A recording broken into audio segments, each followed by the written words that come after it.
لێرەوە سەری ڕێز و نەوازشدا ئەنوێنین بۆ هەموو شەیدان و شەیدانی ئەنفال بە تایبەتی.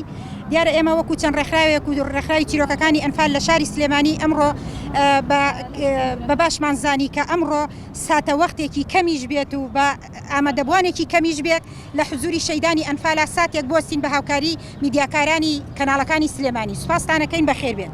دیارە ئێمە وەکو ڕێکخراوی چیرۆکەکانی ئەنفال چەند داواکاریەکمان هەیە کە ئەمڕۆ لەم لێدوانە ڕۆژنامەوانیە ئەیخینە ڕووی بۆ بەڕێستان. لە یادی 33 ساڵەی تاوانی ئەنفال داوا دەکەین ئەو تۆمەتبارانەی ناویان لە دادگای باڵای تاوانەکانی تۆمەت هاتووە بدرێنە دادگا. دوو لیستی تۆمەتبارانی جینۆسایدی گەلی کورد بدرێتە پۆلیسی نێودەوڵەتی ئەنتەرپۆل بۆ ئەوەی هەڵهاتووەکان لە دەرەوەی وڵات دادگایی بکرێن. سەردانی لەسەر پێداچوونەوەی ورد بکرێ بۆ دۆسەی دادگای تاوانی ئەنفال. پێویستە تاوانبارانی ئەنفال لە دام و دەستگاکانی حکومەتی هەرێم وەک تاوانبار سیر بکرێت و بە تایبەتی لە وەزارەتی داد و ئەنجومەنی دادوەری داواکاری گشتی. جێبەجێکردنی بڕیاری دادگایی بۆ خۆی تاوانبارە بە تایبەتیش لەلایەن لقەکانی دەرەوەی حکومەتی هەرێمی کوردستان. پێویستە بڕیارەکانی دادگای باڵای تاوانەکانی عێراق جێبەجێ بکرێت. بە یاسای تایبەتی حکومەتی هەرێمی کوردستان سکاڵاکاران و شایەتەکان بپارێزرێت. هاوکات چاودێری وردی تۆمەتباران بکرێت و تا ئەو کاتەی لە بەردەم دادگا ئامادە دەبن. پارتە سیاسیەکانی ئەستۆپاکی خۆیان لە بوونی تۆمەتباران لە ڕیزەکان ڕابگەێنن.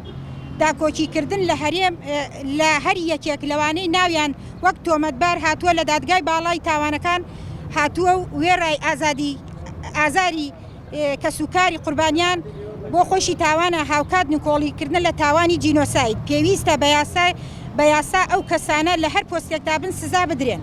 پێویستە سەرۆکی کۆماری عێراق بە ناوی دەوڵەتی عێراقەوە داوای لێبوردن لە سەرجەم قوربانیانی کوردستان و عێراق بکات. موچەی بنەماڵەی قوربانیان لە جینۆساید و زیندانیان و پێشمەرگە دێرینەکان بکرێت.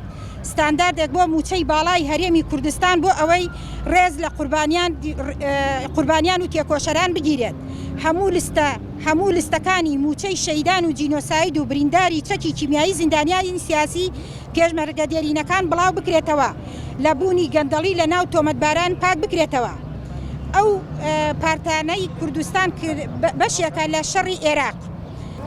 لە کۆتاییدا بەهۆی لاواز و ستەمی دەرەوەی کوردستان و وەزارەتی دادی ئەنجومەنی دادوەری داواکاری گشتی و کۆنتڕۆڵکردنی لەلایەن ئەو پارتانەیە لەلایەن داڵدەدارانی تاوەتبارانی کوردستان بۆتە بەهشتی ڕزگاربوونی تاوەتباران لە سزادان و لێپرسینەوە تا شانازی بە ڕابردووی خیانەتی خۆیانەوە دەکەن و هاوشانی دەسەڵاتداران پرۆژە دەکەنەوە و لە سەردەمی کۆرۆنادا مەراسیمی گەورەیان بۆ ساز دەکرێت و وەک شۆڕژگێر نیشان دەدرێت و تەرمەکانیان بە ئاڵای کوردستان دەپێچرێتەوە. ئەمەش بۆ خۆی سوکایەتیە بە قوربانیانی جینۆساید و ئەنفال.